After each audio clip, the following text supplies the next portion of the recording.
Well, en route to legal aid in Virginia, I went from the law reform project where I started in New Jersey to a field program in New Jersey.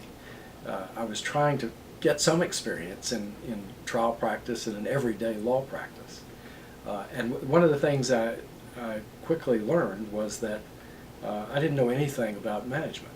Just immediately upon my arriving in this field program, the director moved to private practice, and I was made the temporary director of the program, which I continued in for about a year and a half. And I was hopeless. I had no idea how to do, even less idea how to do management than I did about how to do law. And so during that period, when this, which happened to be about the time that the Nixon administration tried to shut down OEO, all our money stopped flowing. And it was news to me that we had to pay our taxes and Social Security out of whatever money we had sitting around before we spent it on anything else. And only after the fact did my administrator person tell me, oh, we've dipped into our tax fund and we're in trouble.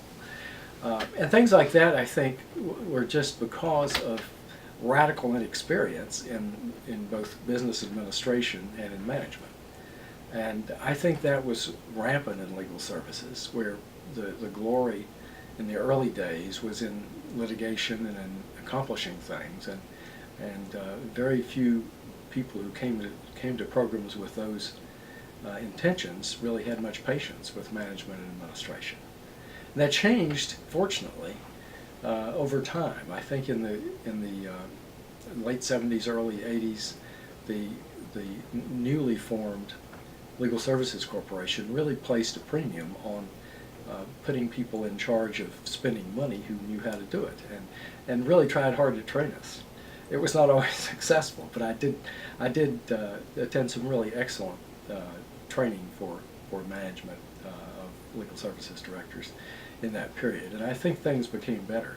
Unfortunately, that was after I had taken a job in Roanoke as General Counsel of the Legal Aid Society, so I malpracticed on my management of that organization for a while before I began to learn anything. And I never got very comfortable with it, because that's not why I became a lawyer. And I don't think there's anything necessarily contradictory between management skills and lawyer skills, but most people have a preference for one or the other, and mine is not management. And do you find in the period sort of after the late 70s and early 80s that those lawyers coming into legal aid in Virginia have even less of an interest in management than you, or is it hard to tell? Where is their interest in their skill level? Mm-hmm. I think that's a hard thing to generalize about.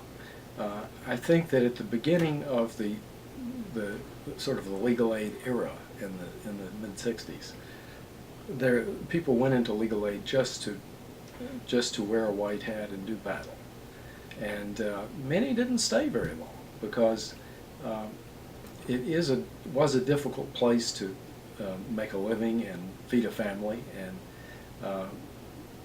and I think that there was so much hostility against legal services lawyers at that period that you really had to be committed to stick it out. And those who did stick it out were there because of the commitment and not because of interest in management. And so for a long time, those of us who were trying to run programs were just sort of working it out as we went and not very accomplished at it. Now, at some point, the sort of fiery interest in litigation and in challenging the system tempered a bit, I think. And at least in Virginia, I saw a whole range of different reasons for people coming into legal services, but nobody really came into it to be a manager. It's just that there were such over time, a growth in the numbers of people in legal services that some of them who had the particular interest and capacities became very good managers. And what about coming into it to be a lobbyist? Did you experience anyone who was particularly interested in communicating? I remember being on the, perhaps the board of one of the statewide organizations here in Virginia when we decided to just flat out hire a lobbyist. And none of us were quite sure what that person would look like. And so we made a couple of efforts before we found somebody who had the combination of those good old boy skills to actually deal with legislators and knowledge and interest of the client community to make that work.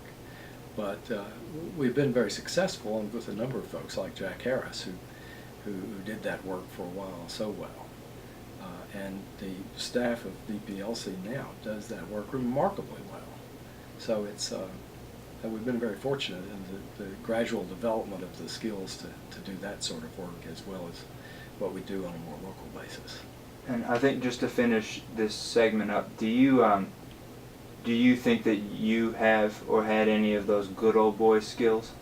No, I'm sure I didn't. I did do some lobbying. I've regularly gone to Richmond during session on one thing or another, and I feel like just the being there helps sometimes, and the community and the relationships we've made with our local legislators.